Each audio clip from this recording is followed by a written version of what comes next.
વલસાડ જિલ્લાના ઉમરગામના મામલતદાર ડીસી બ્રાહ્મણ કાછે સોમવાર 13મી એપ્રિલના રોજ મોડી રાત્રે અંતિમ પગલું ભર્યું હતું.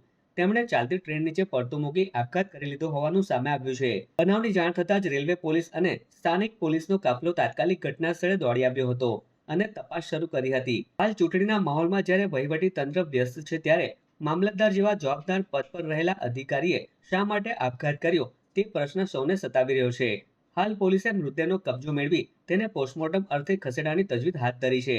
હાલ પ્રાથમિક તપાસમાં પોલીસને કોઈ સુસાઇડ નોટ મળી છે કે નહીં તે અંગે હજી કોઈ સત્તાવાર પુષ્ટિ કરવામાં આવી નથી અને મામલતદારના આપઘાત પાછળનું રહસ્ય ઘેરું બન્યું છે.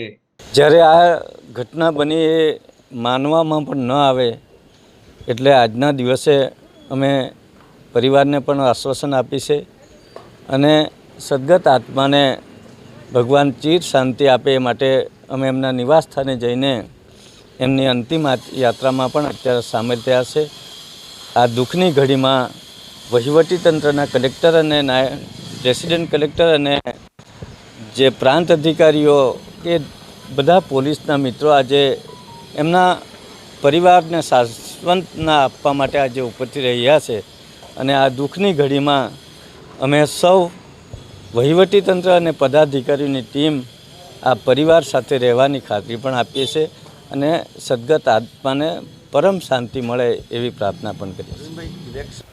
એમની સાથે એક કુટુંબની ભાવના હોય એ રીતે વિકાસના કામને ધાર્મિક કામમાં અને લોકના પ્રશ્ન હલ કરવા માટે દરરોજ અમે દર સોમવારે મળતા અને એ સારી કામગીરી લોકપ્રિયતા છે.